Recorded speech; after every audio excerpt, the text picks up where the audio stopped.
what I remembered was that we were going to watch Daddy Daycare 2. Oh. And so I was, speaking of Eddie Murphy, so I was going to watch Daddy Daycare 1 and then Daddy Daycare 2 and then go, wait, this isn't a Christmas movie.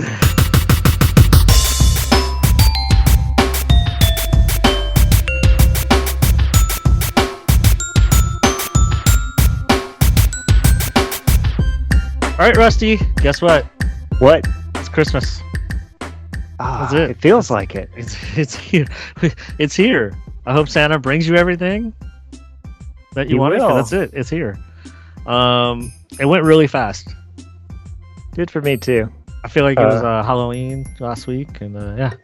So Christmas is here, but we got one more episode for you guys, and tonight we're going to be talking about some Daddy's Home. Yeah, you can find us at Southtown at gmail.com if you want to email us. We're on Twitter, Instagram, Facebook. Our latest show, we did Babes in Toyland from 1986. It was fun.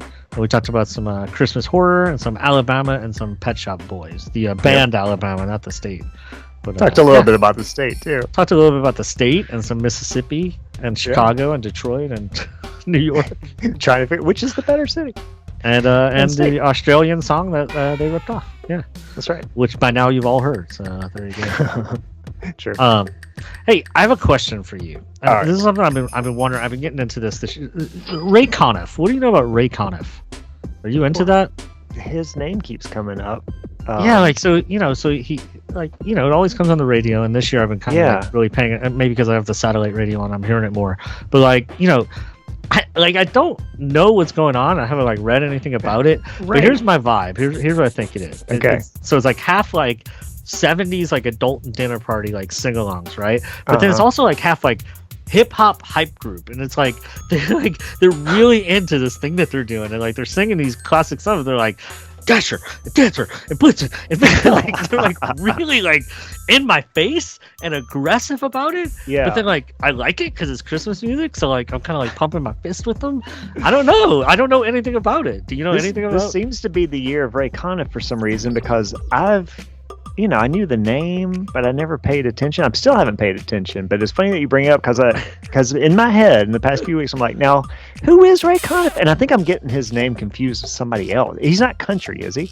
No. It's I don't know what is. I don't know if he's even singing. I don't know if he's singing or if the Ray Conniff singers. He has Ray Conniff singers. Yeah, so maybe just some people he recruited. Maybe he's Phil Spector. He could, he's the guy who's. And I don't know what genre you would call this. I just, like I said, I feel like it's adults who are at a party and the kids are either they got babysitters or the kids are in bed and they're letting loose. They're they're cutting loose. They're really they're aggressive about it. They had a few and then they decided. Yeah. It's they step up the energy on my radio. It's Karen Carpenter singing. You hear Karen Carpenter and then these guys come on. It's Party City. I don't know, man. Merry Christmas, darling. No, thank you. Yeah, right. I think, hey, well, we talked about maybe a 70s season or something. Yeah. But, yeah. So he's 70s mostly? I think so. I would have thought, I was thinking 50s. I'm confusing him with some country singer from the 50s, I think. So I don't know. But I've noticed his name popping up because I've been listening to different stuff. And so, yeah, every now and then I'm Ray Conniff, huh? Okay. I put Ray Conniff Christmas album. Let's see. I hope it's 70s. It's called We Wish You... Oh, no, 62. Sorry. 62. So, yeah. Oh, well. But, yeah, at some point we should cover the... It's just more proof that we're the worst Christmas podcasters. We're the worst Christmas in the business. Because... This is an album. It has 6 songs. Because they're medleys. Uh-huh. Yeah. And so, I don't know, man. They're pretty hyped. They're the Black Eyed Peas of traditional Christmas. Right. It's and are they good? We don't know. I don't know. I don't know if you I can like listen it. to Black Eyed Peas and not know if they're good or not. Right. I don't know if they're good. I don't know if I like it. I just know they step up the energy. And yeah, like you said, maybe I'm just hearing them more this year, but I was just wondering what your thoughts were. But yeah, so at some point we'll put it on the potential list here. Ray Conniff. I also said, did you see that? Did I send you the AI Bing Crosby rap song? You did. I kind of skimmed through it, but I got the idea. I don't remember what I was doing and why I thought that. Why did you think that was? I was showing my brother stuff with AI, and I don't know why I went to that, but yeah. So I told AI to write a Christmas rap song for Bing Crosby, and it warned me. It was hey, this is like a fun thing to do, but this is not really what he would sound like. He's not a rapper. So. It told me that. It warned me. Yeah. But yeah, I mean, yeah, it's whatever. Like there's nothing special. Yeah. But it was fun. It was a fun thing to do. So maybe I'll post it on our blog. Well, I've got something for you to think about. Okay. At the beginning of episode 2. I was watching Frosty the Snowman today because I'm going through my Rankin Bass just to tell you how slowly I'm going. We got 69 here. Right? We got through Frosty, so we finished disc 2. But if Frosty had kicked Presto the bunny rabbit, I think that nobody would have been on his side. That's what I realized. You're using my logic from the Grinch. If he had just kicked that rabbit, nobody would have thought he was like this great snowman. And he would have been like instantly turned on him. So wait, is my logic just flawed in that in any movie if somebody kicked a dog? Well, I realized if the Who's kicked a dog, they wouldn't be the Who's. They wouldn't have kicked the dog. But they are. They're kind of jerks. That's the thing. They're not. They're kind of jerks. What did the Who's do that was ever jerk? The Who's are like, we love everybody. We love Christmas, except there's one guy who we hope never comes around. They didn't say that. They didn't say that. They never said that, right? They never. I don't know. I guess I could have the Jim Carrey movie in my head. You're thinking of Jim Carrey, right? So maybe like I'm thinking of either Seuss or what's his name? Chuck Jones. Yeah. In neither of those, the Grinch decided on his own. Like, I don't want anything to do with this, which is all they did was sing and hold. But all they did was sing. They did their own business, but they were never like you're not welcome. The opposite. So they wouldn't have kicked the dog. They would. So yeah, I'm letting you know that you don't make any sense. You didn't make any sense with that one. If Frosty, what did you say, the bunny? If he kicked, if he just kicked the bunny. Well, I was listening to that episode where you're saying that because, on the episode, I'm just nodding along, going, "Yeah, you're right." But it doesn't have to be kicking the dog. But now I'm like, wait a second. You could say that about anything. Right. Yeah, I see that. But okay, but it could be. If Frodo would just kick Sam in the face, then we wouldn't have liked him as much. But yeah, he wouldn't have, though, would he? It's like here's where I'm at. Here's where I'm at. I think that it's like because of Max, I think we're already half Team Grinch.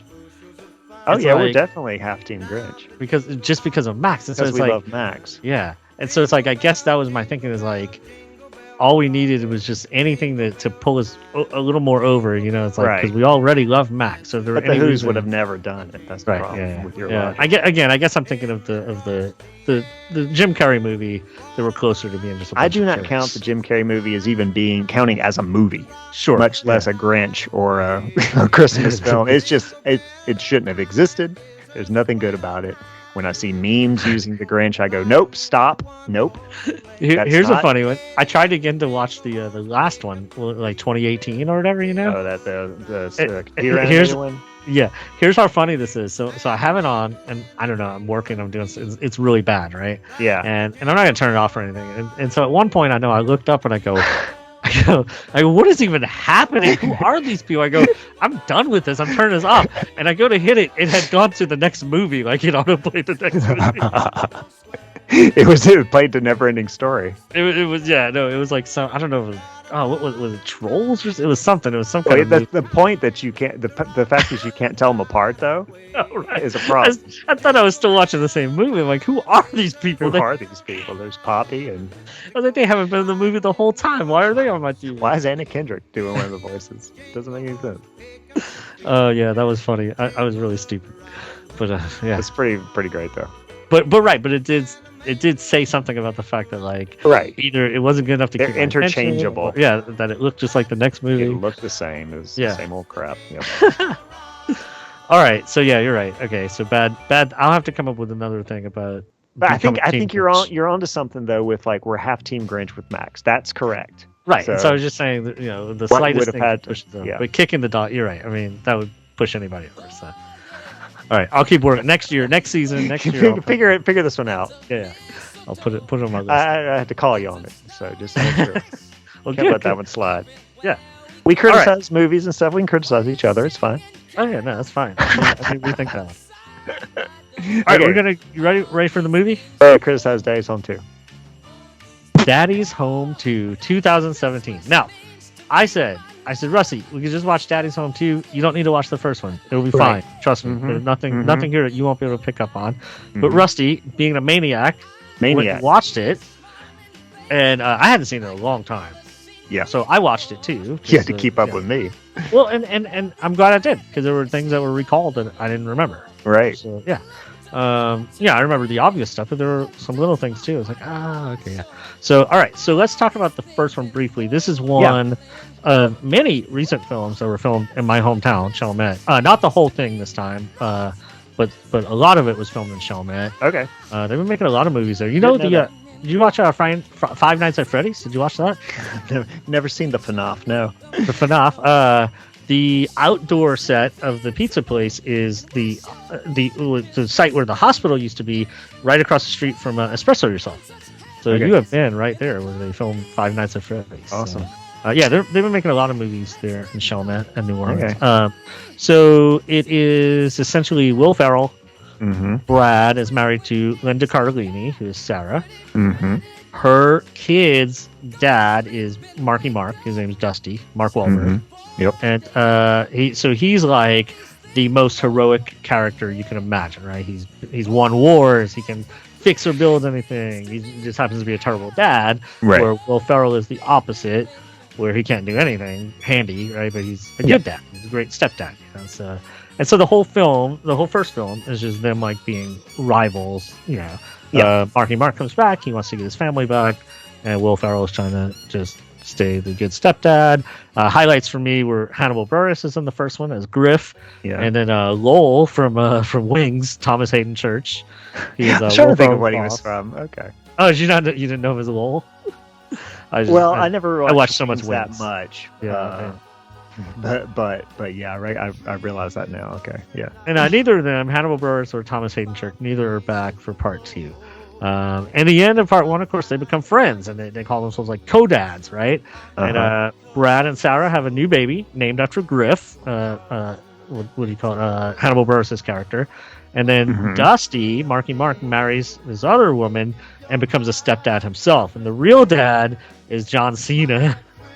And John Cena, we're led to believe that John Cena is basically going to put him through the misery that he put Will Ferrell through. It's one of those wah at the end. Yeah.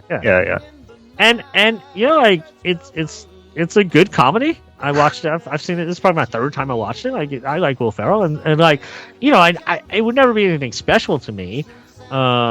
Things that I didn't remember. I didn't remember the fake Christmas scene. There's a fake Christmas in April. Yep. Fake Christmas in April, where he basically tries to beat Marky Mark by having a Christmas and giving them a pony and Lakers tickets and stuff, right?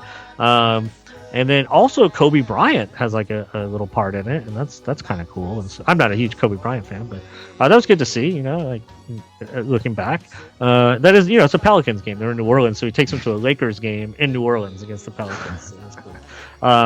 So all right. So what do you think of part 1? Part 1, and we'll talk about part 2 eventually. But part 1, I liked. I did like it. To me, I don't know if this is even true or not, but it had the feeling of being like one of the last of, you know, because theaters are basically in decline now, but it felt like the last of like these kind of mid to big budget comedies, like pre-Trump, before the world ended. It's like, here's, you know, so it's what, 2015, is that right? Yeah, 15, yeah. So it felt like, it captured that time where you could still kind of watch a movie like this and enjoy it. It was pretty solid. Will Ferrell was good in it. I don't like Mark Wahlberg as a person, but he was good in it for that character. So I ended up liking the first one. And then I had just seen Spirited, and it's the same director, so I was like, okay, well maybe this guy's good. And then I saw Daddy's Home too. All right. Is this the same director, though? Same director. I don't even know. Okay. Yeah. All right. So now let's get to part 2. All right. Okay. There we go. All right. So part 2 starts with Brad and Dusty being the perfect co-dads. Yeah. Sarah, Linda Cardellini, she is like completely jealous of Dusty's new wife. So she's got that little. I'm not going to go into all the plot points because there's like a lot going on here. We don't have time for all this. But so it starts. It's Christmas time. They're at the school pageant. I really like where they go. Put your phones away and be in the moment, and then all the devices pop out. Yeah, that's they got realistic. iPads and everything. Yeah. All right. So the daughter Megan gets on the mic and she says how they have 2 dads and they love it, but they hate having Christmas at 2 different houses. Yeah. So they come up with this idea of together Christmas, and they're going to get the whole family together for Christmas, and they're going to do it. So, but now you get the 2 grandfathers come in. So Grandpa Kurt is Marky Mark's dad. This is Mel Gibson. Yeah. Yeah. So he calls. He says he's coming to town. And then we find out Brad's dad's also coming, and that's John Lithgow. Yay! Yeah, okay. At least we get Lithgow. So, yeah, and so you can imagine that they're just like their sons. And so Mel Gibson is completely... The whole movie is just him making fun of the co-dad thing, trying to break it up, trying to make them fight, where John Lithgow is like, he loves it. He and Will Ferrell kiss on the lips when they see each other. They show their emotions. They truly love each other. Yeah. Right. Exactly. He also, John Lithgow's character, also knows a lot about Mel Gibson's heroics. Like, I guess he's an astronaut. Yeah. And he's just a good guy. And he knows about him. And as much as Mel Gibson, El Padre or whatever, as much as he tries to like make them all miserable, he can't, like, because they're just happy. Because they're just happy, right? Yeah. So, again, I'm not going to go into all the different plot things. There's a lot going on. It's too much. And that's basically, like, that's what you can imagine. So, as everything we talk about, you can just imagine Mel Gibson hating it. Yeah. Right? And trying to make them feel bad for it. Yeah. And then John Lithgow, like, being all chatty and caring and emotional. Right. That's the whole movie. Yeah. Okay. So Brad's dad is Pop. And Mel Gibson gets jealous, so he's going to be El Padre, so he comes up with his name, and he books a cabin on Airbnb for the whole family to go to, again to kind of make the co-dad thing fall apart. And I just spent Thanksgiving in a cabin with a bunch of people, so I got a little reference there. Yeah. Let's see. Dusty's stepdaughter is kind of a little jerk. Right, so you got a lot of little drama where she makes the son feel bad, but the daughter, she's also a bad influence on the daughter who wants to be a like typical cell phone girl. Yeah. And how old would you say, like 12? 11 or 12. Yeah. 11 or 12, yeah. So it's kind of a little too young to be like the sort of junior high school girl. Right. Yeah. But sort of just at the beginning stage of it. Which I think is part of the point. She's even at that age, she's that. Right, that the mom lets her do it. Yeah. Yeah. The cabin's got a game room, got a pool table, all the stuff. Again, I just stated one. But so this one has a jukebox. Mm-hmm. And on the jukebox, they play one of our favorites, Do They Know It's Christmas? Right. Yeah, and so we find out Dusty hates it. Dusty hates this song, but everybody, John Lithgow, everybody's like, we love it. And so, and Adriana, his stepdaughter, says that's her real dad's favorite song, John Cena. That's his favorite song. So anyway, so we find out Dusty, Marky Mark, hates the song because he tells the story when he was 12, and they sang it at the Christmas pageant. He had the Bono line, of course. But his dad was flirting with someone in the audience, and he missed him sing the Bono line, and everybody laughed. Oh, he missed his part. He missed the whole thing. And everybody laughed at him. And look, I mean, that's Snow and Southtown humor, right? Just bringing up that song at all. Yeah, just missing the Bono line. Missed the Bono line, right? Yeah. Tonight, thank God it's those. Yeah. I think we could have written it better, but... we could have, but it's still funny. The basic idea behind bringing it up and calling it the Bono line, and but also like the idea of like a bunch of 12-year-olds on stage singing that song, and somebody wanting the line, tonight thank God it's them instead of you.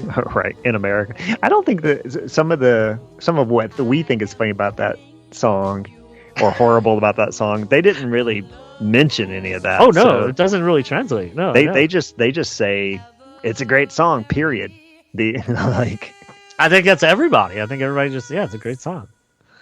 I don't hear anybody really pull it apart like we do. I do. Oh, do you? Okay. Yeah. I don't think I have.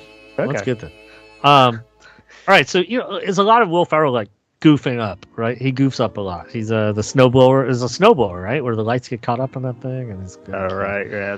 There's a lot of parallels to the first movie. Like in the first movie, the motorcycle goes through the house and lands on through the the whole car. house. So in this one, it's a snowblower that like lands gets on caught up Dusty's with car. Christmas lights. Yeah. Yeah. And So there's a lot the of little motorcycle- parallels. Yeah, the motorcycle landed on his car. This one, he messes up Dusty's car. Yeah.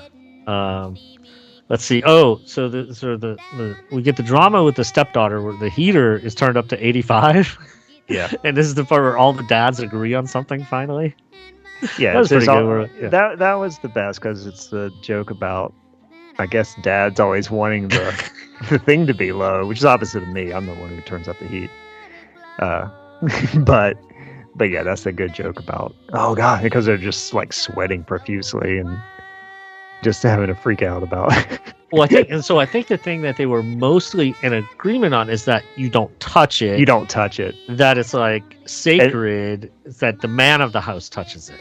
Yeah, and they brought So up whether the it's high or electric low or bill and all that too. Right. So in your case, it's like not that you like it high or low, but that Nora shouldn't go touch it.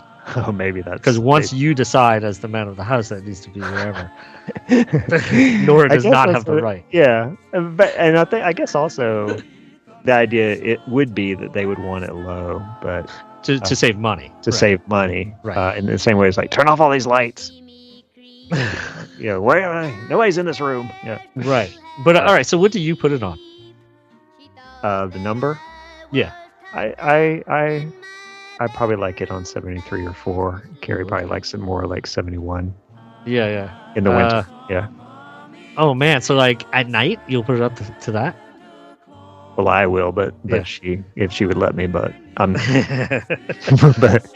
but yeah, we so so yeah, I mean, at night while we're asleep, it's probably more like 70.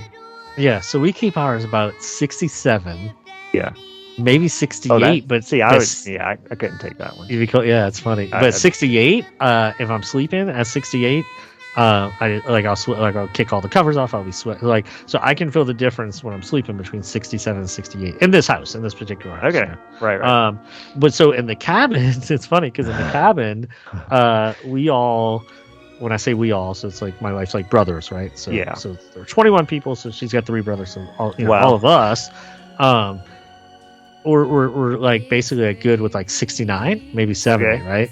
But her parents are going around and trying to change all the ones to like 73, 74. Okay, so it's the opposite. Yeah, but it was funny because like whatever, like I don't get worked up about this stuff, but it was funny watching the game unfold.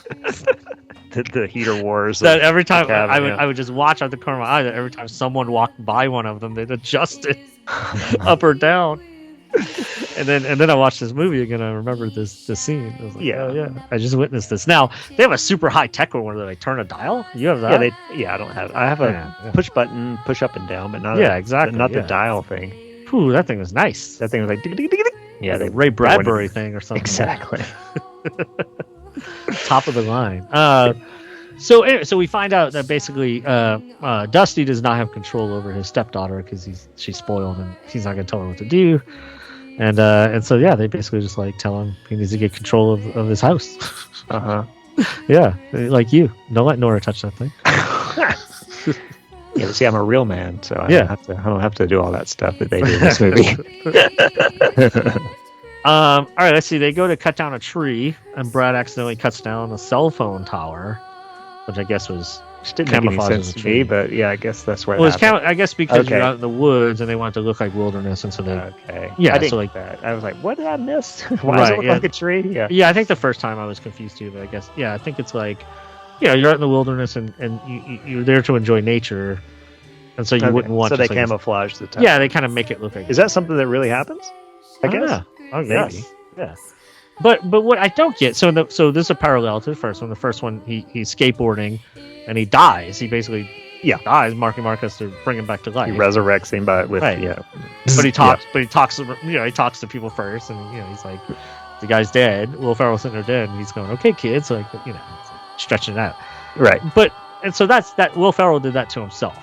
Yeah. On this one, why didn't they stop him? That's like they're friends now, and I get they're kind of fighting now, right? They do have a rivalry, but like he just lets him. He lets him cut down. the Right, bull. because it's the worst movie. They wanted the parallel, but they didn't know what to do with it. Yeah, the first one was that was a funny scene, but this Right. one it's like, no, doesn't work. Sorry. So he has to revive. Yeah, he shocks himself. He has to revive him. What did they say? It's like a $20,000 that they have to pay for cutting down the cell phone. Cutting down the cell phone tower. They're like, oh yeah, you can have it. It costs you $20,000. Man, these people have more money than I can imagine. Well, the fact that it's like, oh yeah, this is a lot to pay, but the fact that they even like have that lying around that they can just like, there you go. Right? Yeah, $20,000. Yeah, I guess we have this. Okay.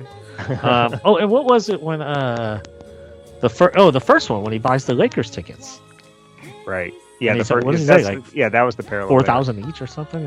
Yeah, he ended up having to pay what, $50,000 or something. Yes, ridiculous. Yeah, I mean these people just have So more they money. just have a ton of money. Yeah. It's like, oh yeah, it hurts them, but they do have it. But they have it. Yeah. Oh, this is gonna hurt. But okay, let's go bowling. Right. Exactly. Like, for me, it'd be like, guys, all extracurriculars are off. We pay for the cabin. This is it. Our life is over. Yeah. So they go bowling, and and El Padre talks Dylan, the boy, out of using the bumpers. What are you? Are you a bumper guy? If your kid I wants like to use... bumpers for kids. Yeah. Yeah. Of course. I worked at daycares and stuff. We always had bumpers. Yeah. I mean, I've used the bumpers as an adult before.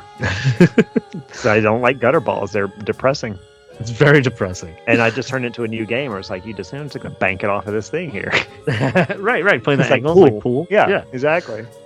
I mean, look, technically, if you're good, you shouldn't need to touch the bumper anyway, so it shouldn't bother you if it's there. Exactly. If it's there, it's there. If it's not, go ahead, bowl your strike. Right. Yeah. Right. If you're bowling strikes, that bumper's not affecting you. It doesn't matter, right? Yeah. But yeah, so he does it. It's all gutter balls, and then then the last one clips that one, and the whole crowd goes nuts. Yeah. He finally gets one. Got one. Let's see. Megan, the girl, wants to go turkey hunting, and accidentally shoots El Padre. It was like a flesh wound, but yeah. So we got some gun violence here. Pioska. What else? They I don't know. Any thoughts here? I'm just kind of going through the minor. Just going through the thing.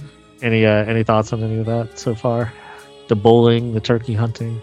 Yeah. I just don't want to skip anything if you haven't. Right. No, none about those scenes. All right, they go to an improv show, and this is where we find out that John Lithgow is actually divorced from his wife. Brad didn't know the whole time. Well, I guess they said she was sick, or the uncle was sick, or whatever. Yeah. So Brad's mom's not there, and so he finds out at the improv show that his parents are divorced, and everybody's just depressed at this point because he's fighting with Marky Mark, and John Cena shows up. Yeah. Who I thought was Thomas Hayden Church. I got. Oh, do you think he was that guy from the movie? Well, no. I knew that they were separate characters, but to me they look alike, and I didn't know that John Cena was a wrestler or anything like that. I looked it up, after watching this. Yeah. And it wasn't until I looked it up that I realized, oh, I thought that was Thomas Hayden Church, because he only appears at the end of the first movie, and so obviously I didn't think those are the same characters. But when he shows up here, I was like, oh, he's that actor, because I wasn't even thinking that Thomas Hayden Church was in the first movie. I was just thinking, oh, he's that guy. Okay. Like I didn't even know his name. I know Thomas Hayden Church's name when I see it, right, and could put it together. But I was like, oh yeah, he's that actor that I know his face. Don't you think they look alike? They do kind of look alike, yeah. Yeah. So when he showed up, I was like, oh, okay, that's that guy, and I didn't know he was a wrestler. Yeah, I mean, John Cena's just huge, though. That's the difference. Well, yeah, I didn't know enough about. I mean, Thomas Hayden Church. I think like Will Ferrell says something like his arms are bigger than my legs or something. He's got legs for arms. He's got legs for arms. Yeah. But like Thomas Hayden Church, I guess he was in one of the Spider-Mans, is like the Sandman, so he's like a big guy, or he can be. He's not small. Yeah. So I just got confused, and I thought that's who. And I didn't know enough about wrestling to know that, like, I'm sure when he shows up at the end of the first movie, the joke is supposed to be that he's a wrestler that you know. But I didn't. I don't know anything about wrestling either. So. He's just like a pop culture dude. He's just right, just a guy. Yeah, it'd be like if Hulk Hogan showed up. I'd know. Yeah. But I didn't know enough about new wrestling to know who he was. Right. Yeah. Yeah, and the joke is, of course, like he's Mark's like this tough dude, and but he's half the size. Half tough. Now the problem, of course, I didn't read too many reviews or anything, but I did read one, and they referred to this as a Back to the Future 2 problem, because at the end of the first movie they had the joke where John Cena shows up, and they also had the joke where this beautiful supermodel shows up to be the other stepmom or whatever. Right. And so in part 2 they're stuck with them. Right. Neither of them are actors. One's a wrestler and one's a model. Oh, I didn't know. Is she a real supermodel? Yeah, I don't know her. Yeah. Yeah. So she, you could probably, she was fine, I guess. Yeah, she's fine. But she's not somebody they would have cast otherwise. Right. So the article didn't say this, but in Back to the Future 2, because Jennifer went back in time with Marty, it's like they ended up sticking her on the porch. Remember, like just leave her on the porch, Marty. Yeah, you got to do something. Yeah. So like they had to bring her because they did the joke at the end of the first movie. So they refer to it as a Back to the Future 2 problem, where they're stuck with these two non-actors they have to put in this movie now. I feel like John Cena does act, does he not? Wrestlers are actors, but he's not. Yeah. He's not like Will Ferrell or somebody that you might have Right. otherwise cast. And then the woman who plays the what's her name's rival is she's like I said, she's fine, but she's not who you would have cast. Right, of course. She's not Freaks and Geeks, who is a good actor. Yeah. Oh yeah. Right. Yeah. That's pretty funny. So let's see. So John Cena shows up. Oh, the family is they're posing as the nativity scene in town, and so they all have parts in the nativity scene, but of course they're fighting. And the two preteen girls got into the eggnog and they're drunk. So all right. So they're all mad at each other. They're throwing snowballs at each other's faces. Anyway, so Christmas morning they pack up to leave. They're just done, and they're actually going to leave on Christmas morning. But they're driving through a snowstorm, and an avalanche closes the road. So they stop in a movie theater. Movie theaters are open on Christmas Day. It's the only place that's open. So they are there. Everybody's still fighting. And then, but then what? Dusty tells everyone he loves them, I guess. And John Cena goes to leave, and so they keep him there when Brad starts. Oh, Brad starts. Do they know it's Christmas? And so this is where we get the whole crew, the whole family singing our song, our Band-Aid song. They're singing it. And then John Cena says it's his favorite song, so he'll stay. It's my favorite song. He said something like, "I listen to it all year round. I don't care." Yeah, and the power's out, so it's a weird like acoustic version. Because there's no power, and so they're like using different things to like play on, but some of it sounds like it's not acoustic. But I don't know. Yeah. Like is that a battery operated keyboard or right? Yeah. Even like some of the percussion kind of stuff that I don't know. Yeah, it sounds like a synthesizer. Yeah. I couldn't tell if that was a band we were supposed to know. I was like, is this Pentatonics or somebody? And I just don't know. But maybe they were just nobody. Just musicians. like the little backup musicians at the theater. Yeah. No, I don't think they were. I don't think they were. Not that I know of. Maybe it was. I mean, they might have been like a, very local, real band. They seem like it somehow. What movie was it where we saw Pentatonics?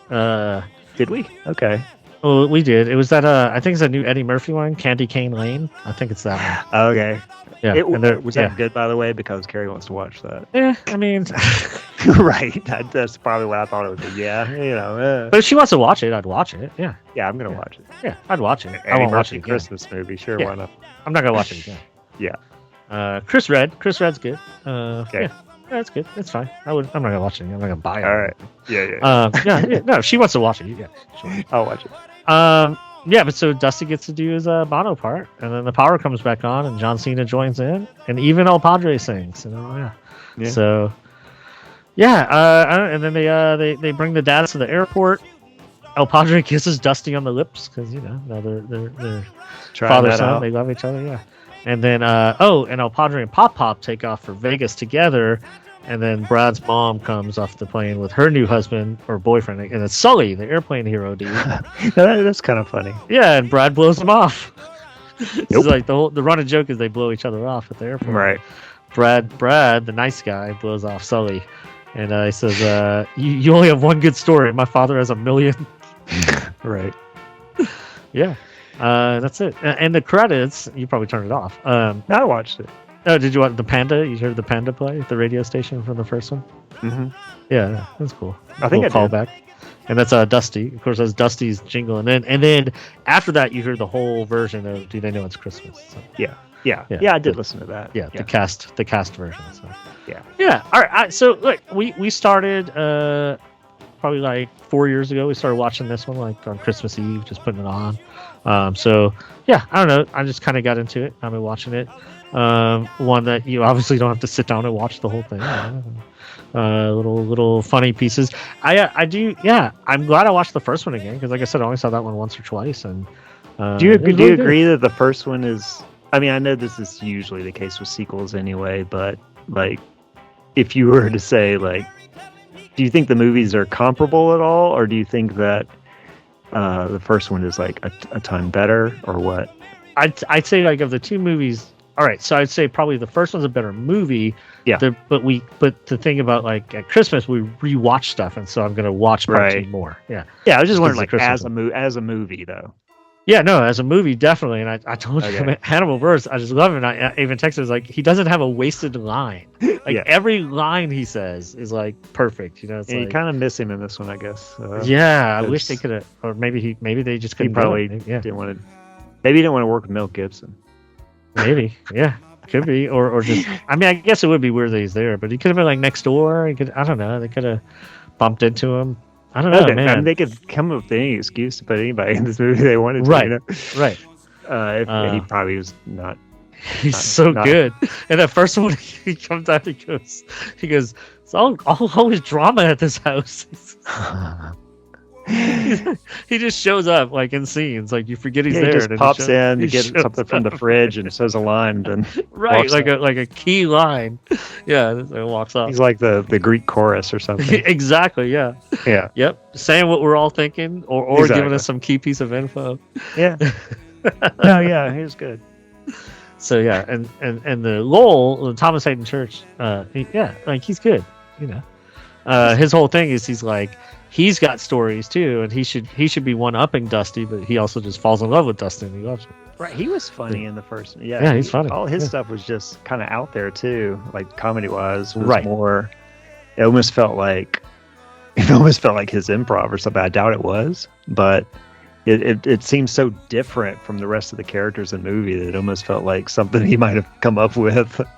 Yeah. Just the feeling of it, but it probably was scripted, but. I don't know, like, the fact that if I had watched, I was trying to think, like, if I had watched Daddy's Home 2 by itself without watching the first one, would I have had a different opinion about it or not? I would have probably just thought, like, oh, this is a lousy movie, period. I think I like it even less, though, because I actually thought the first one was fine. Right. And I don't know, you know, I won't dwell on this, but when Mel Gibson shows up, it just throws a taint over the whole movie for me. Like, gotcha. the fact that he's in there. And so, him, yeah. And all the stuff he did. And then this movie is, I guess, helping to resurrect his whole thing. Mel Gibson is proof that canceling doesn't exist. And the fact that he's in a movie like this. And it's weird that Marky Mark's in it with him because he had his own past that he seemed to be trying to correct, and like to be in a movie with Mel Gibson doesn't seem like that's going to help. That's why I said Hannibal Buress might be like, Mel Gibson's in? No thanks. But this movie, even beyond the Mel Gibson thing, had like a certain nastiness to it that the first one didn't have. Yeah. It's like it's crueler or something. And I like don't when he throws his suitcase. You know, they're supposed to be friends, but he throws his suitcase. Well, or I mean, some of that stuff. I'm like. Like almost like cruel beyond just the way the characters act toward each other, because that, you know, in the first movie they were mean to each other, but that's part of the comedy, right? And they had their reasons. But trying to think of like a good example, like, well, okay, I mean, a lot of it is Mel Gibson's character, like the stuff that he's like giving as advice. Is stuff that the movie seems to like. You know, again, because we're talking about, you know, the character says this and that's one thing, but it seems like the movie is saying that when he says like, oh no, you need to go up and you know, go up and kiss the girl, you know, don't even ask her, just do it, and, you know, smack her on the butt, all that stuff. Right. Or when he says like, oh no, you need to go, punch the guy, or like he's given all this like horrible advice as if he's the real Mel Gibson. And but it seems like the movie's behind it. You need to you need to kill the turkey. You need to like everything is bad, but they're making it like he's correct. And so like so like the feeling is like Brad shouldn't be this wimp and he should be right. Yeah, don't be sensitive. Don't be emotional. It is bad to kiss your dad. Man up. All that masculine junk. It seems like the movie is subscribing to that, and not just the character. And yeah, I mean, it kind of plays out that way, where like the happy endings that happen because of that stuff. You know what I mean? So like it just has a certain kind of nastiness. Where the first one was more like, okay, these two guys are rivals, and they're different kinds of different kind of personalities, but they both work. And we see that Marky Mark is the bad guy, and we see that Will Ferrell is the good one, like morally. But in the second one, it's like, no, Will Ferrell is, he's incorrect in this movie according to. And that's why I was so weird because like it seems like the same writers minus maybe one of them. It's the same exact director. It's the same basic cast. And it was only 2 years later. Like I said, the first one was like before the world fell apart. This one is around the time that so maybe it just felt like the nastiness of the age had an effect on this movie. And I don't know, maybe I can't explain it better than that. Just to say like all the difference between living in 2015 and living in 2017. Right. I felt that in these two movies that should have been mostly identical, but to me they weren't. And the second one was a Christmas movie, but it was a lot less heartwarming. And so I don't want to bring down the podcast with my this kind of thing, but that's fair. I don't sense that, but okay. I do. But I mean, if you do, like, I think there's a lot there. Like everything you're saying makes sense, and like, there is a difference between 2015 and 2017. You know what I mean? So, right. So if you felt that, you're not making that up. I definitely did, and I know that Mel Gibson, his presence did a lot of that for me. Yes. But even beyond that, if somebody else had been cast and he played it, it was the same character and all that, I still think. And sometimes it's just like little things. Like there's the part where like they're waiting in line to kiss the little boy, which is bad enough to begin with. It's weird enough. And then they have a little boy in line who peeks his head out, and the joke is like, haha, he's gay. So it's like, why did they do that? So, so there's like little nasty moments like that are not good for like a heartwarming Christmas movie comedy, like the first one. Yeah, I thought that I liked the first one. I was pleasingly surprised with, and the second one I was like, oh gosh, this is it just left a bad taste in my mouth, the whole thing. Yeah. So I had a different experience than I did with that first one, which I liked. Well, good. Then I'm glad you watched the first one. Yeah. I mean, the first one I would watch again. I like it. Yeah. Do you like I found comedies were hard.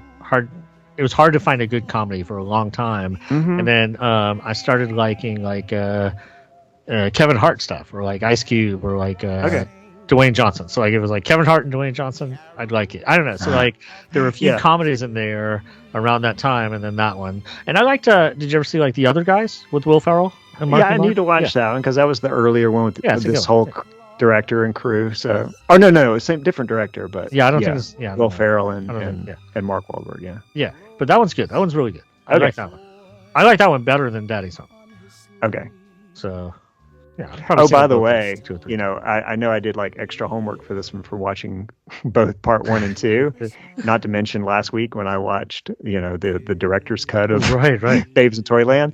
But here's what I almost did. I'm glad I double checked, because in my head, I thought what I remembered was that we were going to watch Daddy Daycare 2. Oh. And so I was speaking of Eddie Murphy. So I was going to watch Daddy Daycare 1, and then Daddy Daycare 2, and then go, wait, this isn't a Christmas movie. Luckily, I checked the sheet and I said, "Oh, Daddy's Home," because I was searching for Daddy Daycare, and I was like, let me just check this and make sure this is right. That would have been bad. That would have been bad if I had to watch 4 movies, and 2 of them were the 2 Daddy Daycare movies. 2 Daddy Daycares. Oh man. Yeah. We would have just had to I would have talked about Daddy's Home, and you would have talked about. I was talking about Daddy Daycare too.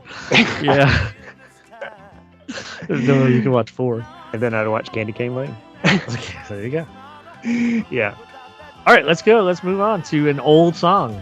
All right. Merry Christmas, for your Christmas this year. May the happiness you seek be forever with you.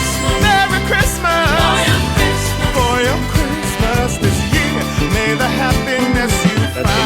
Oh man. Okay, so this is Luther Vandross. May Christmas bring you happiness.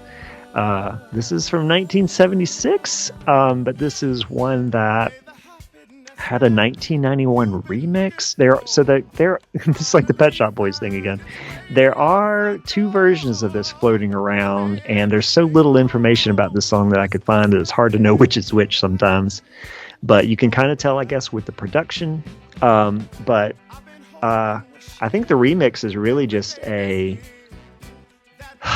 I think they just remixed it. I don't think they redid anything. And I think they maybe extended the ending. So maybe if there's a longer version, you're hearing the 1991 remix. But it's a 1976 song. I think the first place it was released was on that collection called Funky Christmas from 76, which is a good collection. The first place I heard it was on the Soul Christmas collection, but with bonus tracks. And so it had, because that was from 1968. So that's the one that has Backdoor Santa and all that. Yeah. But the CD I have has like 4 bonus tracks, and so one of them was this. So and so it wasn't until, I don't know, I want to say maybe only 3 years ago that I heard this song, this Luther Vandross song. I had never heard it before, and I was going, man, this is really good.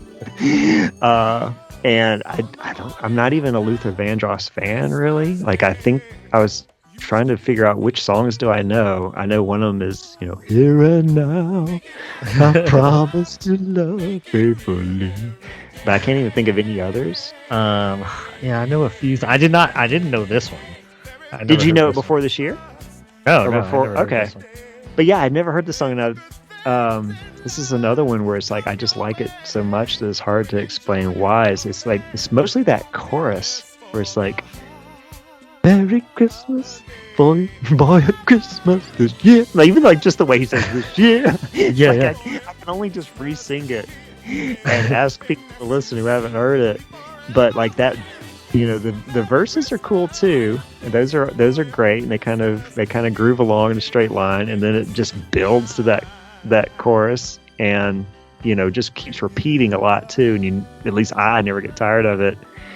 But I don't know, we've been talking all season about like why are some songs popular and played on the radio and why are some not, and this is one of them for me where I'm like, man, this is, and maybe just because it's new to me, where it's not overplayed, and so I kind of listen to it only when I want to hear it. Instead of, I've never heard it on the radio or anything like that. So yeah, so to me this was just like a good find when I bought that Soul Christmas, and it had some bonus tracks, and this was one of them. And I was like, to me it's one of the better Christmas songs there are, as far as like, kind of newer stuff from the 1900s, the late 1900s. So yeah. Yeah, I think it's good. I had not heard it. Awesome violins, great bass guitar, of course. Yeah, I expect that. I think it's groovy. It makes me like roller skate. Like I said, we talked about maybe doing a bunch of 70s stuff, and this is why, because I just feel like it's our least covered decade by far. Right.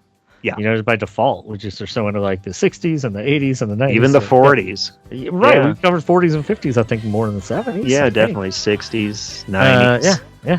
And so I just know that I have gaps, and I told you last year at the end of the year I started listening to the Jingle Bell Bottoms playlist, and that's fun. I put that one on a lot now, and there's the 70s channel on the satellite radio. So I've been digging into 70s more, and just finding a lot of like things that I completely didn't know about. Even when we had Jeff Whalen on the show, he kind of talked to me about some 70s stuff. And, So just been listening to some playlists and discovering things like you discovered this. And so eventually I'd like to do something. So next year, 70s Christmas, man. 70s Christmas? I think we're going to do it. I think, But then we said comedies, and comedies would be good, so I don't know. That's true. I think I like the 70s idea better. Okay. All right. Almost because almost everything we do is a comedy. In a way. Like even Rudolph is a comedy. It's true. All right, guys, so you might be hearing it here first. We might be doing 70s next year. Funky Christmas next year. And I think we can finally do Santa Claus is Coming to Town. Is that 70s? Oh, you mean the Rankin Bass? Yeah, we've never covered it. That's true. I think that's 70s. Yeah, or that's probably early 70s. Watch us still leave it off. It's probably 69, but no, it's probably 70. No, I think it's 70. I think it's 70. Okay, cool. Oh, we got to do it then. We got to do it. It's kind of, but it's like, it's not really, like we're doing it because we want things that feel like the 70s, and that doesn't. But it doesn't feel like saying no. It feels like the early 60s. But we'll see. Maybe we'll do it via the 1920s or whatever Rankin Bass was going for. So like all of our something funs and something weird be from the 70s. Oh, that would be. Oh man. Ooh, that'd be tough. I mean, we've already done Frosty the Snowman. That's true. And the candles, the gelatin candle. Man, Frosty the Snowman made an appearance in my house today in conversation because Nora and I we watched Frosty the Snowman, and then she made a reference to Frosty the Slaw Man. The Slaw Man? She still talks about him. And wait, who does? Nora? Nora. Oh, man. She still talks about him. Don't say his name in the mirror.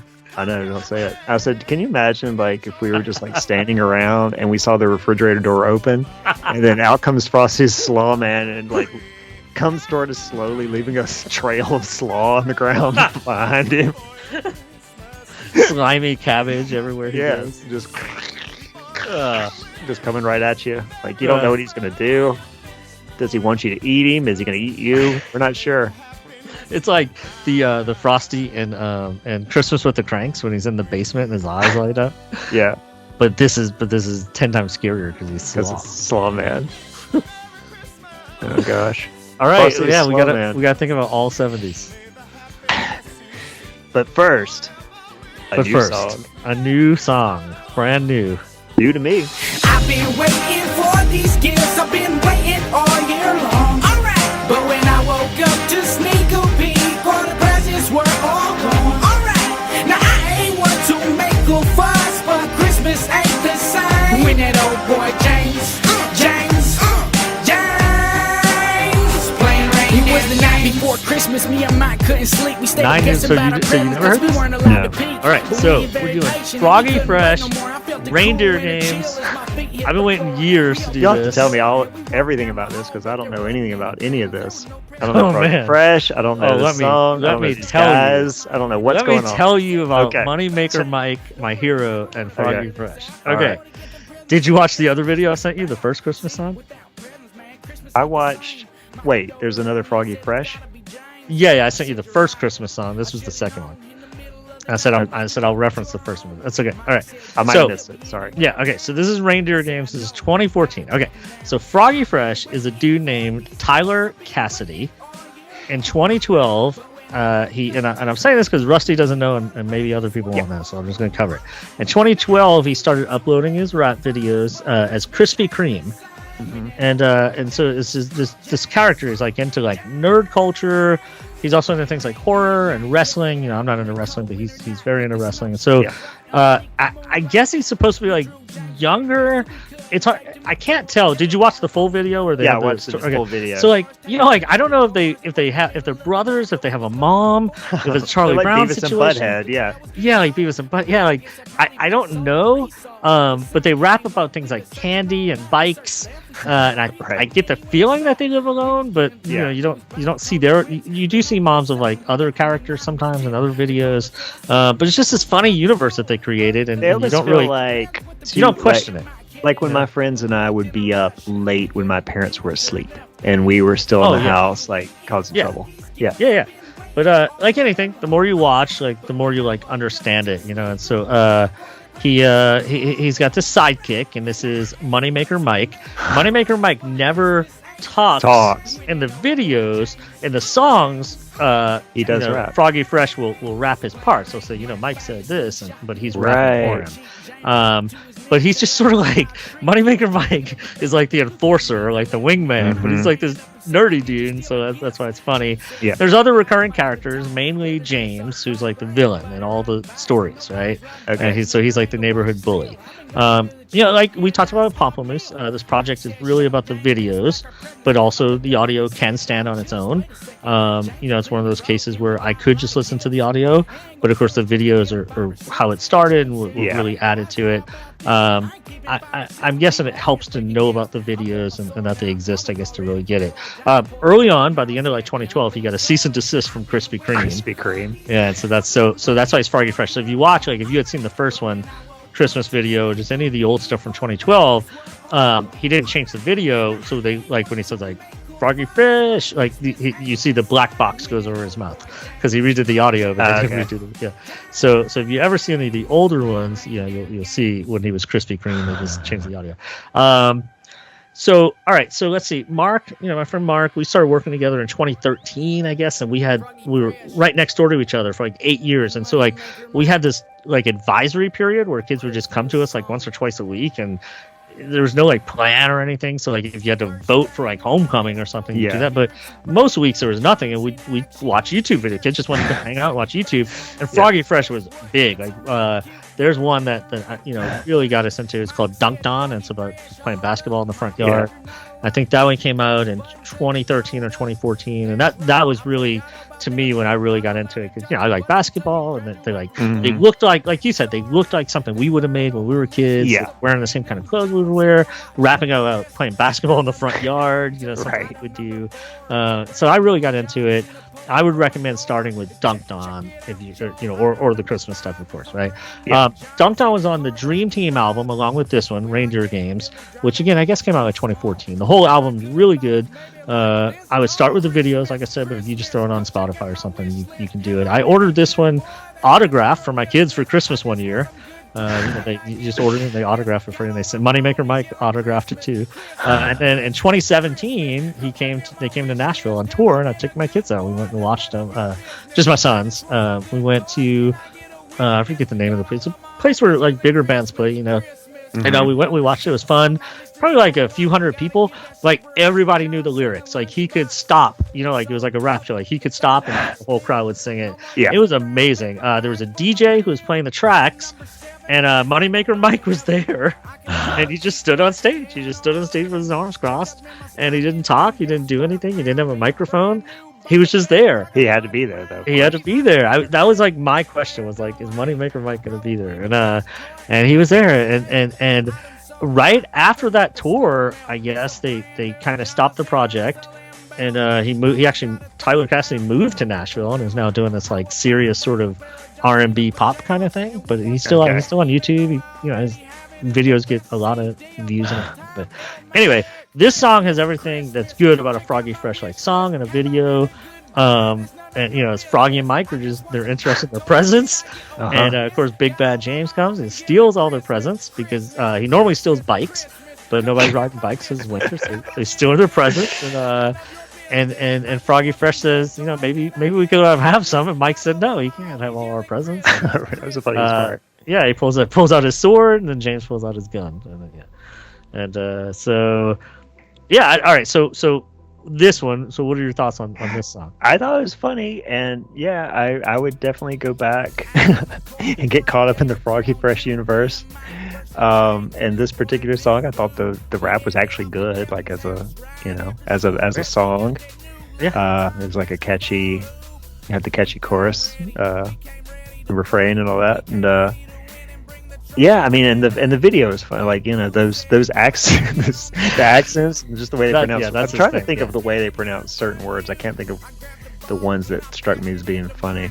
It's definitely his accent, and for this character, is just hilarious. Yeah, yeah, the sense that this is something we could have made, and like the house they're in, just like looks like all the houses that me and my friends grew up in. Just these very normal Southern houses. Yep. Or maybe just, I don't even know they're Southern houses. They're just kind of houses that I know. And yeah, it's just these two dudes with a video camera. It's got that feel. But the quality of it is good, of the music, and yeah, I could tell that there's a whole character thing I just didn't know about. Like, you're like, it's gotta be James, and I'm like, I don't know who James is, but I guess I'll just watch. So it's always James. It's always James. Yeah. It was something where, it was like something I was supposed to know, like like when I watched the middle of a sitcom, like I did for this podcast. I'm like, okay, I guess. But that's the thing. So, but it's a different story because it's like James. James is the bad guy. Yeah. But it'd be like picking up like a Bernstein Bears book or something. Yeah. Like you can jump in the middle of any book. Get it.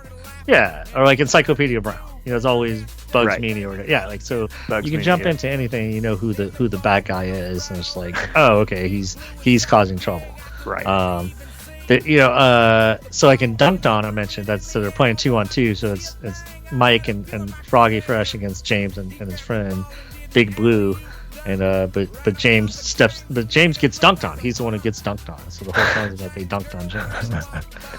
And, his mom comes. And the chorus is, "Why is James crying? Because he just got dunked on." He just got dunked on. Yeah, why is he crying? So I mean, look, you do this with teenagers. And it's like nonstop. Like, why are you crying? You just got dunked. He's got dunked on. It just became a whole thing with us, and it was really cool. Like I said, the whole fun unit. They got one of my favorite ones is it's about. They go to Jason Voorhees' house, and Jason comes on and chases them. And like I said, there's a lot of like horror stuff. Like it's a lot of like their sports references are often 90s, which is when I was most in the sports. So it's like in the basketball when they're wearing like Jordan and Pippen jerseys and Shaq and Penny. Like it's when I was in the basketball playing in the front yard. So even though they made it in 2014, it looked like 1994. So they're about 10 years behind in the references on purpose for comedy. I mean.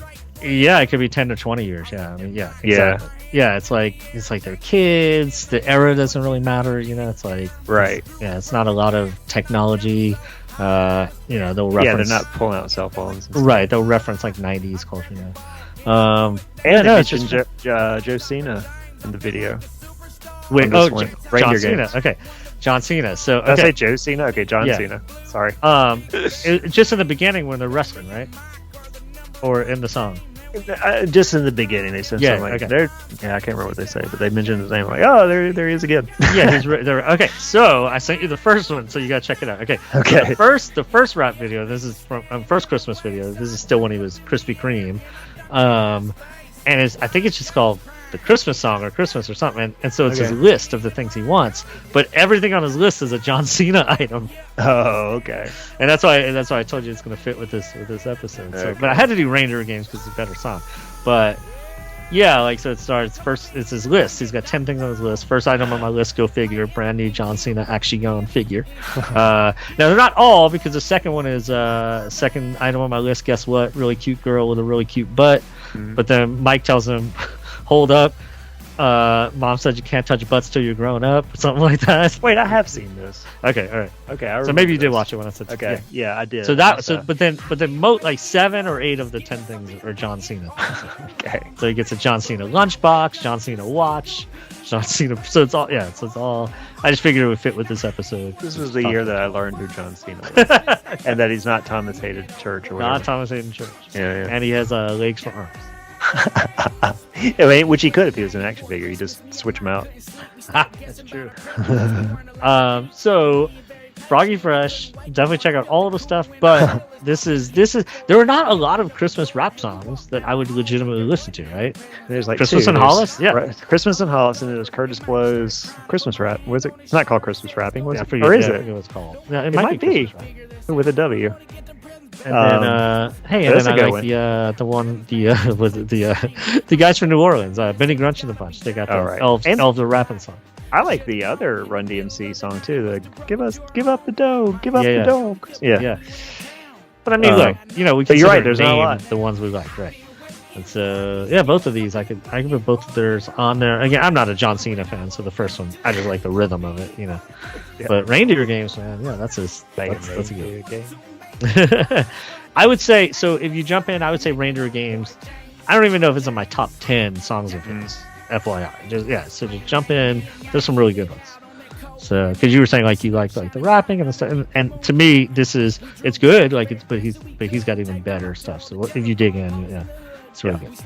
So there you go. I got an autographed CD right here. Pretty cool. All right, that was my Froggy Fresh. That's it. So we're coming to the end of the season here. Santa is almost on the roof. Yep. And we got one more thing left to do. Which is the thing that I'm maybe most excited about this whole season. All right, my something fun. All right, we'll take a little break and do something fun. Cool? Sweet. Awesome. All right, so could take you back to it's actually April of 1983. Oh, I thought you were like April of this year. Okay. April of 1983. All right. When Paul Shaffer is on a very early episode of Late Night with David Letterman, and he goes, "Hey Dave, quick minute, can I do a quick impression for you?" Oh, okay, Paul. So he says, "All right, imagine it's about 15 years ago now, and I'm watching the Cher's Christmas special." And it's been a great show, hour-long special. Yeah, I think William Conrad was the guest, and they've had a lot of nutty fun. And but now here near the end of the show, it's time to get serious. And so Cher comes out. It's a Victorian backdrop. Snow is falling. She's wearing this beautiful costume. And the orchestra starts vamping. Dun, dun, dun, dun, dun, dun, dun, dun, dun, dun. Oh, holy night, the stars are shine brightly shining on. And that whole nutty thing, Dave. So that's what he does in April of 1983. Paul tells this story of watching Cher from 1973. He always says it's about 15 years ago, but it was actually from the Sonny and Cher Comedy Hour from Christmas in 1973 is what he's referencing. Okay, but then later that year in December, he does it again. He does the same story. He's like, now this Christmas season, I think back to about 15 years ago with the Sonny and Cher Comedy Hour, and then he does the song again. Oh, holy night. And then, 1984, December rolls around. He does it again. I got to do my Cher thing. He tells the whole story again. He does that impression. Oh, nah. And what's the comedy of it? I guess for him is that she's done her wacky Sonny and Cher show, and now she's got to be real serious. But then her Cher voice comes out. So he does this again in '85. Cher comes on in December of 86, so they don't do it that year. He does it again in 87. In 88, they make a promo where NBC actually advertises and says, "It was in 1983 when Paul Shaffer first, does Oh Holy Night on David Letterman. And he's become an annual tradition. We're going to hear it again this year. Be there on NBC." December 19th, 1983, Paul Shaffer does his imitation of Cher singing A Christmas Carol. Oh, holy night, the lights so brightly shining on. The next year, he does it Oh, again. holy night, the lights so brightly shining on. Since then, it's become a beloved holiday classic. Oh, holy night. And now, coming this December 21st, the magic continues. Oh, hi. I'm Paul Shaffer. I've been preparing extra hard to make sure that this year's imitation of Cher singing Oh Holy Night is the best yet. Christmas wouldn't be Christmas without Paul Shaffer imitating Cher singing Oh Holy Night, Clive Barnes. Paul Shaffer's rendition of Oh Holy Night makes for a very Sherry Christmas, Gene Shalit. Paul Shaffer's imitation of Cher singing Oh Holy Night is oh great entertainment. You'll love it, Joel Siegel. Catch all the action December 21st. Don't miss it. But no, does he sing the whole song, or he just No, he just does that okay. opening, and Okay. he says, "You get the idea." Yeah. Right. That's fun. So he just does about as much as I did. Right. Okay. So then he does it again in 89, 90, 91, and 92, and then it just stops. Okay. And it's not like he even says like, I'm done now, or this is a big climax, or like they just don't do it anymore. Right. So with the exception of 1 year, from 1983 to 1992, every December, plus that one April, Paul Shaffer does his Cher impression.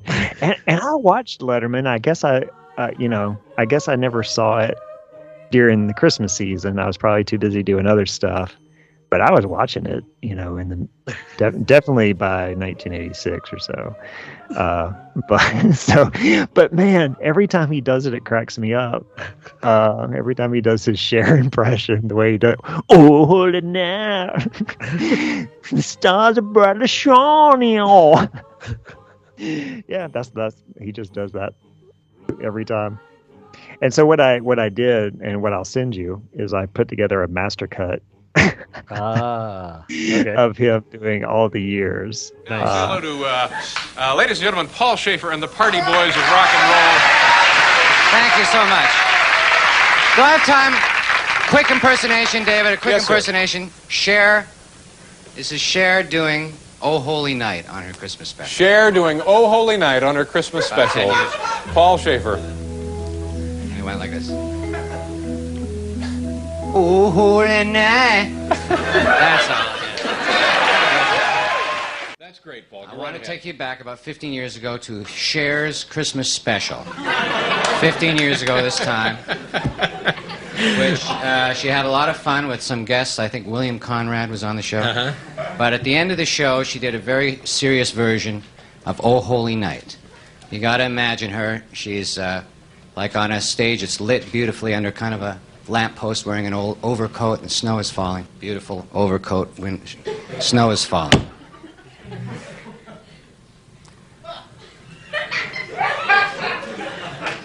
Oh, holy night, light so brightly shining on. That was sort of the way. We're doing Oh Holy Night. The piano is just ding, ding, ding, ding, ding. Oh, holy night, the light so brightly shining on. That was, so I like this, a little bit about Cher's Christmas special of about 15 years ago. When at the end of a whole hour worth of comedy and nuttiness, she decided to go straight at the end and sing Oh Holy Night very reverently and almost religiously. An annual tradition for us, Yeah, Paul Shaffer. I always bring it back. As Cher doing Oh Holy Night. And it was a very beautiful scene, and the snow was falling, and the piano was playing ding, ding, ding, ding, ding, ding, ding. And she Cher singing Oh Holy Night. Oh, holy night, Thank you. Thank the you so much. stars so brightly shining on. That's just kind of, That's what the holidays mean to me. It must have been 10, 15 years ago now. They'd had a lot of fun. William Conrad was on doing nutty, cut-up Christmas things, and now it was time for Cher to get serious and sing her perfectly serious rendition of Oh Holy Night. Sit, if you would. And it's very soft. And it's sort of a mood lighting thing takes place. Goodness. This is really produced this year, but Paul. we've gotten a couple extra dollars for production. Mirror ball, as you can see. Mirror ball up there. Okay, so it's very, very serious. And Cher is I believe she's under a street lamp. And the snow is falling down around her. And she begins to sing. Oh, holy night, light so brightly shining on the hills. And that's was good. pretty Very nice, much Paul. all of that whole right. long show, a lot of clowning and entertaining. Yeah, We've had a lot of laughs. I think William Conrad was the guest, and boy, they cut up and had a gas of a time. But now it was time to get serious. Here we go. Paul Schaefer, a holiday And this tradition. is what you heard. It was very beautiful. She was wearing I think a Victorian overcoat. Snow was falling. And she sings. Oh, holy night, lights so brightly shining on. And that's sort of the way it is. Very nice. Lamp is shining on her. Symphony orchestra is playing the vamp. Do, do, do, do, do, do, do, do, do, do. And she begins to sing. Do, do. Oh, holy night, lights so brightly shining on. And that I never forgot it. Nice, Paul. And she sang, and it was very beautiful. And the piano played. Do, do, do, do, do, do, do, do, do. And she sang. Oh, holy night, lights so brightly shining on. So, yet another year. Anyway, the piano was beautifully tinkling. Dun, dun, dun, dun, dun, dun, dun, dun, dun. And Cher sings. Dun, dun. Oh, holy night, lights so brightly shining on. So there, yeah. But you know, when you hear David Letterman Christmas tradition, you probably think Darlene Love. Right. But no, this is the real one. That's funny. I mean, I had to probably. I'm sure I might have seen one of those. I don't think I watched. I may have religiously. too, and just forgot. But Yeah. the way I re-encountered it was David Letterman. I don't know. It's probably only been a year and a half or so now. He put out a YouTube channel where they just upload old clips and stuff, and sometimes they do like interviews with behind the scenes people and stuff like that, and they talk about their favorite moments. But yeah, one of them they put up was Paul Schaefer doing "Oh Holy Night." I was like, what is this? And yeah, it cracked me up. So, and the fact that he did it every year for like 10 years, Right? Hilarious, yeah. That's awesome. Cher's got that new Christmas album right now. Oh, I didn't know. Did you know that? I didn't. It's So a this is big deal. perfect.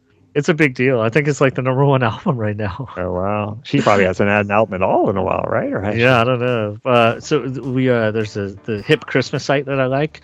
They keep their running lists, and so right now they have their top 20 Christmas songs of the year. Yeah. And they have a Ralphie's Red Rider song on there. Oh yeah. And Cher's one of Cher's on there. So It's you're like, there right next to Cher. with Cher. Yeah, they got Goo Goo Dolls. They got Nora Jones. Wow. And Ralphie's Red Riders. It's pretty funny. You're in good company. But Or yeah, they're in Cher. good company. Right. It's the big song right now. DJ Play a Christmas Song. Okay. So that's the one. She did it in the Thanksgiving parade. You'll see it next year. This is all interfering with my dreams too, because I had a dream about me singing the Cher song that you believe in love after love. So I'm just got Cher on the brain now. There you go. All right. Well, it's Christmas. It is Christmas, and the good thing about snow in Southtown is that even if Christmas is technically over, it's not really over until you finish the last Snow in Southtown episode. So you might be listening to this January 5th, or who knows right. what. Takes a while to get right. around to these things. Yeah, because if I don't put it out till the 21st, right? Some Right. people catch it. You don't have time to do that. I usually don't finish sometimes listening myself until early January. Yeah, because you're not driving to work. Right. Which is So, when I yeah. usually listen. Right. Same for me. I listen mostly when I'm like cutting grass, which I don't do right now, and then when I'm walking at the park, which when it's freezing, I don't go do. So, Right. So yeah, same for me. That's why this is when Christmas podcasts all pick up, and I just can't listen to them all. No. I can't. Yeah. So I can imagine. I listen to ours because I edit it, so I listen to the whole thing when I edit it. So I hear it, and then like I said, sometimes in the car they'll want to put one on, so I'll hear it. I told you we listened to The Preacher's Wife the other day. So. Mm-hmm. I love all Christmas podcasts equally, which is to say that I don't listen to any of them. So I wish I had time for you. I barely have time for hours. Yeah, really. It's a lot. All right. Well, Santa is coming, or he's already come. Yeah, depending on when you're listening to this. But Yeah. he's coming again next year. So Definitely coming. Still coming. Yeah. He's coming with bell bottoms next year. Right. It might be Moneymaker Mike this year. You never know. I wonder what Moneymaker Mike is up to, because I know what Froggy Fresh is up to. I imagine Mike is somewhere living on an island, sipping a cool beverage. All right, we this is it. We're signing off for 2023. I'll put together a season 5 playlist, and I'll put that out. Maybe I'll talk on it, maybe not. Maybe I'll just play the music. But and it'll be all of the songs that we picked this year, the old ones and the new ones. And so yeah, I'll put that up at some point. Yeah, I'll put it up either right before or right after Christmas, and then maybe we'll do a New Year's playlist because we talked about that. So yeah, maybe we'll do that. But yeah, this is it. Keep those jingling through next year. And any final thoughts? Hang in there, guys. We're gonna make it. We're gonna make it. All right, see you guys later. It's gonna snow, ho, ho, right here in Dixie. All will be white, overnight it will be cold. On Christmas Day, hey, hey, right here in Dixie. We'll do-si-do in the snow, so I've been told. We'll build a snowman, our very first. Take down that straw man and bundle up for winter's worst. It's gonna snow, ho, ho, right here in Dixie. All will be white, overnight it will be cold. It will be cold on Christmas Day, hey, hey, right here in Dixie. We'll do-si-do in the snow, so we've been told.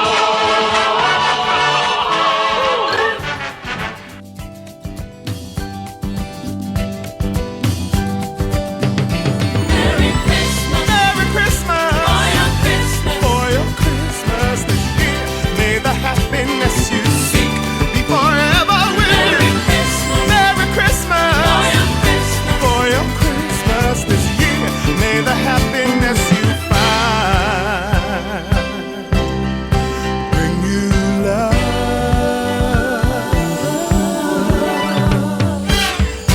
May the happiness that you've been looking for finally find its way to your front door.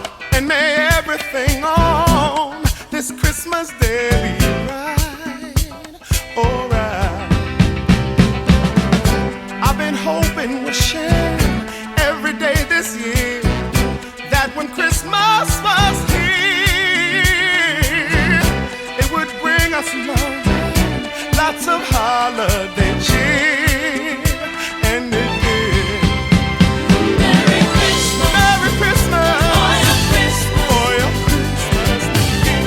May the happiness you seek be forever with you. Merry Christmas, Merry Christmas, for your Christmas. for your Christmas this year. May the happiness you find bring you love.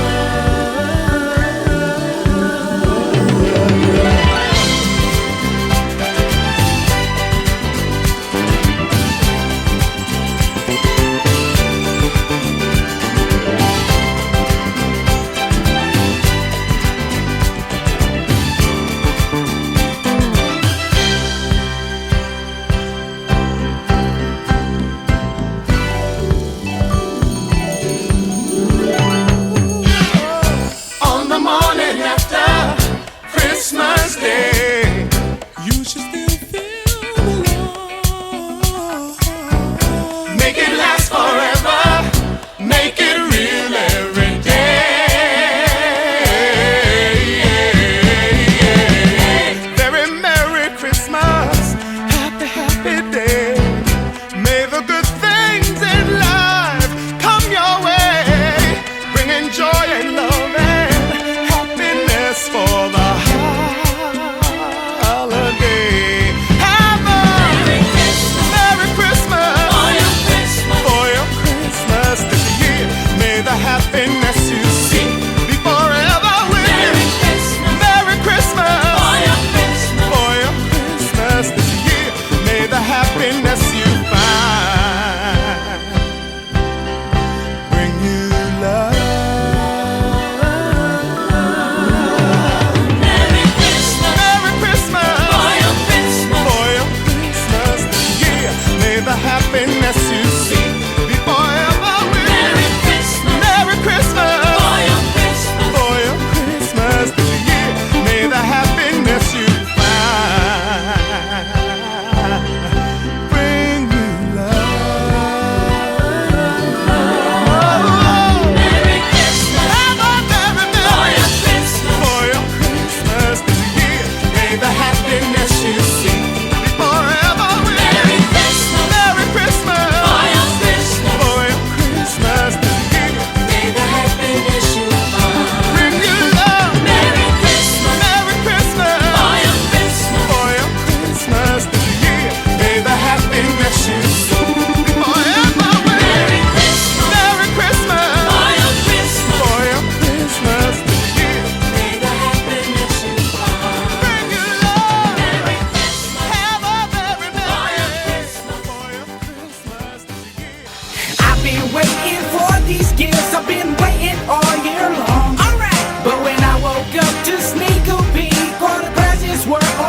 Christmas ain't the same when that old boy James playing Reindeer. It was the night before Christmas, me and Mike couldn't sleep. We stayed up guessing about our presents cause we weren't allowed to peek. But we ain't very patient and we couldn't wait no more. I felt the cool winter chill as my feet hit the floor. We opened up the door and we walked down the hall, but there wasn't any presents, there were no presents at all. I looked over and Mike just started crying. I put my hand on his shoulder and said, it's gonna be fine. Don't worry, Mike, we're gonna figure this out. We're gonna get them presents back, that's what Christmas is about. See, without presents, man, Christmas ain't the same. Mike looked over at me and said, it's gotta be James. I said, you're right, I should've known. In the middle of the night, he must have broken to our home. Mike said, yo, he could be anywhere in town. I said, I know, but we gotta track him down. I've been waiting for these gifts, I've been waiting all year long. Alright, but when I woke up to sneak a peek, all the presents were all gone. Alright, now I ain't one to make a fuss, but Christmas ain't the same when that old boy James playing Reindeer. Me and Mike headed out on that cold winter night with the snow shining bright underneath the moonlight. We drew James the very best that we could and taped him up to all the telephone poles in the hood. We stopped at the stores, taped his picture to doors. It was the middle of the night, yo, it was going on 4. Me and Mike was getting cold, the trail was getting cold. By now our gifts had probably been sold and resold. The sun came up, we'd been searching all night. We searched left, we searched right, he wasn't anywhere in sight. We was getting tired, we was about to call it quits. Then all of a sudden we got an anonymous tip. The caller said, I see him in the woods behind the school. Hurry, cause I think he's got your presents with them too. Me and Mike headed out for the woods in a rush. We couldn't believe it, sure enough, there he was. I've been waiting for these gifts, I've been waiting all year long. Alright, but when I woke up to sneak a peek, all the presents were all gone. Alright, now I ain't one to make a fuss, but Christmas ain't the same when that old boy James playing Reindeer. Mike fired the slingshot and hit him in the butt cheek. James dropped to his knees and let out a loud shriek. He was dragging a big bag that Big Blue couldn't even lift. Me and Mike ran up and said, why did you steal our gifts? James said, sorry guys, money's been tight. Weather's been so cold, there ain't nobody riding bikes. When nobody's riding bikes, man, there ain't no bikes to steal. I've been going to the church to get a nice hot meal. Mike said, shut up James, give us back our presents. I looked at Mike and said, dog, chill, just wait a second. James is clearly broke and we got a lot of gifts. It ain't gonna kill us just to give him 5 or 6. And James said, hey guys, how about this? I ain't keeping 5 or 6, I'm keeping all your freaking gifts. I pulled my sword out, I was all ready for war. James pulled his magnum out, said, gun be sword. I've been waiting for these gifts, I've been waiting all year long. Alright, but when I woke up to sneak a peek, all the presents were all gone. Alright, now I ain't one to make a fuss, but Christmas ain't the same when that old boy James playing Reindeer games.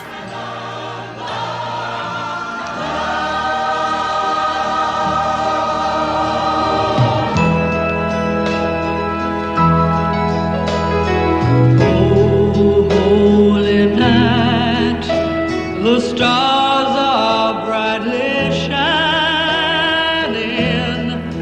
It is the night of our dear Savior's birth. Long lay the world in sin and error pining, till he appeared and the soul felt its worth. A thrill of hope, the weary soul rejoices, for yonder breaks a glorious morning. Fall on your knees. Oh, hear the angels' voices. Oh, night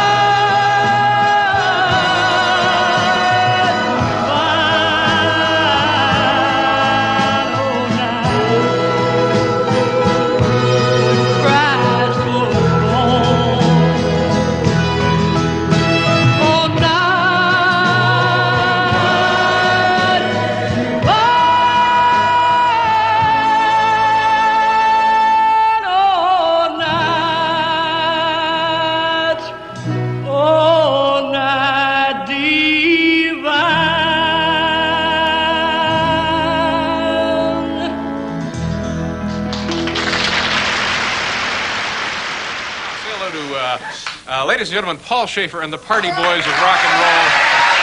Thank you so much. Do I have time?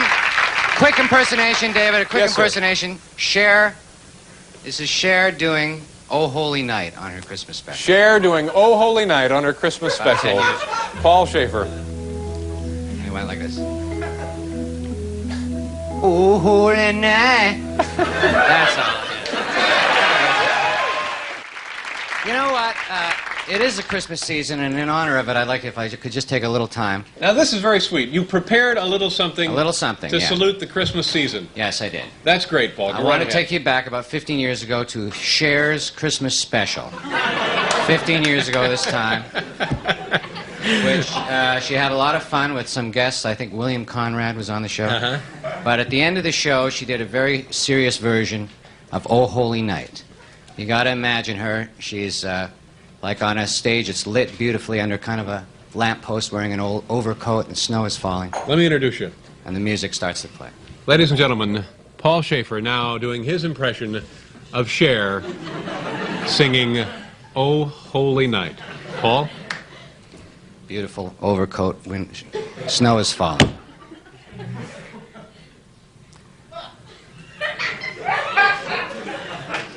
Oh, holy night, the light so brightly shining on. You know, that was sort of the way it was. And that's the way it was 15 years ago. Around this time of year, I'm reminded of Cher, Christmas special about 15 years ago, when she had her own show. And she sang at the end of the show, very serious, and it was a beautiful scene, Oh Holy Night. Snow falling on her, she's under a street lamp, and it was... We've had a lot of fun, but now it's time to get serious, and it sounded something like this, Cher doing Oh Holy Night. The piano is just ding, ding, ding, ding, ding. Oh Holy Night, the light so brightly shining on. You know, that was, Are you going to do your singing tribute for the holidays again? Every year I do. Should I do it? All right, now? let's do it now. Well, every year I kind of get a little bit nostalgic and reminisce, and I reminisce a little bit about Cher's Christmas special of about 15 years ago. When at the end of a whole hour worth of comedy and nuttiness, she decided to go straight at the end and sing Oh Holy Night very reverently and almost religiously. An annual tradition for us, Yeah, Paul Shaffer. I always bring it back. As Cher doing Oh Holy Night. And it was a very beautiful scene, and the snow was falling, and the piano was playing ding, ding, ding, ding, ding, ding, ding. And she Cher singing Oh Holy Night. Oh, holy night. Thank you. Thank you The so much. stars so brightly shining on. That's just kind of, that's what the holidays mean to me. Tonight is the night. How many years have you been doing this, Paul? The annual Christmas Cher impersonation. That's right. Well, I think I've done it every year that we've been on the air. That's right. It is a legitimate Christmas tradition here. It has become a Christmas tradition, and this year it was heavily People promoted. came on a really good night. That's right. The network coughed up some money to Heavily put together promoted, promos. and and I'm excited about it, and so I guess... Go ahead. Let me, if I may, set it up. Please do. It was her Paul Christmas Shaffer. special. I must have been 10, 15 years ago now. They'd had a lot of fun. William Conrad was on doing nutty, cut-up Christmas things, and now it was time for Cher to get serious and sing her perfectly serious rendition of Oh Holy Night. Sit, if you would. And it's very soft. And it's sort of a mood lighting thing takes place. Oh, my goodness. This is really produced this year, but Paul. we've gotten a couple extra dollars for production. Mirror ball, as you can see. The mirror ball up there. Okay, so it's very, very serious. And Cher is I believe she's under a street lamp. And the snow is falling down around her. And she begins to sing. Oh, holy night, the light so brightly shining on the hills. And that's pretty much This is my impersonation. Right. I do it every year. Impersonation of Cher. From her, thank you. Some fans of this, thank you very much. Thank you for remembering. Cher from her Christmas special of about 15 years ago now, singing Oh Holy Night. Was it Cher by herself or with Sonny on It was the Cher show. The Remember Cher when show, she had her own Christmas show? special. All right. This would have been about 74, 75. And this would have been the featured number in the show. This was at the end of a That's whole right. long show. A lot of clowning and entertaining. Yeah. We've had a lot of laughs. I think William Conrad was the guest, and boy, they cut up and had a gas of a time. But now it was time to get serious. Here we go. Paul Shaffer A holiday And this tradition. is what you heard. It was very beautiful. She was wearing I think a Victorian overcoat. Snow was falling. And she sings. Oh, holy night, lights so brightly shining on. And that's sort of the way it. Very nice.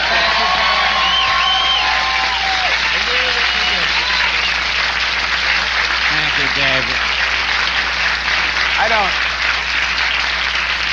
I don't want to embarrass you, but that gets better and better every year. Thank you. Paul has been doing this every year since the first night we were on the air. That's The correct. first Christmas That we is were on the correct. air. Our All right, first Paul, Christmas. explain it to them. All It's right, a Christmas this is tradition. a little That's all you need to tradition. know. This is my impersonation of Cher Right. on her Christmas special of, I would say, 17 years ago, Right. singing "Oh Holy Night." Okay. Now, you have to imagine the setup here is it was an hour-long comedy show. William Conrad was one of the guests, and they had a lot of laughs, a lot of good fun. But now it was time for Cher to get serious and bring the tone down. Street lamp is shining on her. Symphony orchestra is playing the vamp. Do, do, do, do, do, do, do, do, do, do. And she begins to sing. Do, do. Oh, holy night, lights so brightly shining on. And that I never forgot it. And she sang, and it was very beautiful. And the piano played. Do, do, do, do, do, do, do, do, do. And she sang. Oh, holy night, lights so brightly shining on. Yeah, holy night. So, yet another year. Anyway, the piano was beautifully tinking. Dun, dun, dun, dun, dun, dun, dun, dun, dun. And Cher sings. Dun, dun. Oh, holy night, lights so brightly shining on. Yeah. Christmas tradition.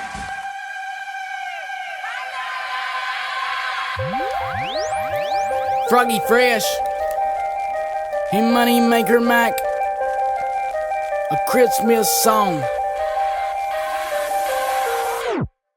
First thing on my list, go figure, it's a brand new John Cena action figure. Second thing on my list, guess what? It's a really cute girl with a really cute butt. Mike said, Froggy Fresh, hold up. Mom said you're not allowed to touch a girl's butt until you're grown up. That's right, I forgot about that rule. Not allowed to touch butts until you graduate from school. But that's alright, cause third on my list is a brand new John Cena watch for my wrist.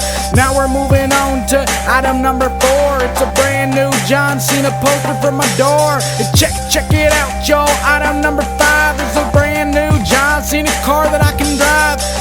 Well, I can't really drive it cause it's too small, but I could if I was maybe like this tall. Christmas, come check out my wish list. Have I been a good boy? That's none of your business. I just want some good toys, can I get a witness? Got all of my homies yelling Christmas. Come check out my wish list. Have I been a good boy? That's none of your business. I just want some good toys, can I get a witness? Got all of my homies yelling Christmas. Item number 6 on my list is on lock. Gotta get that super hot John Cena lunchbox. So tough, the thing is made of steel. No more using brown paper bags for my meal. Item number 7 is like a bite of heaven. I could probably eat like 10 or 11. Checked up in my stocking and guess what I found? Me a brand new box of Betty Crocker fudge brownies. Item number 8, player don't hate. It's probably the best toy in the whole state. An item so hot it could make the snow melt. It's a brand new John Cena wrestling belt. Now I gotta think about what I want from grandma. How about a brand new pair of John Cena pajamas? And one more thing I want, even though I already have it, is the best CD of all time, Illmatic. Christmas, come check out my wish list. Have I been a good boy? That's none of your business. I just want some good toys, can I get a witness? Got all of my homies yelling Christmas. Come check out my wish list. Have I been a good boy? That's none of your business. I just want some good toys, can I get a witness? Got all of my homies yelling Christmas.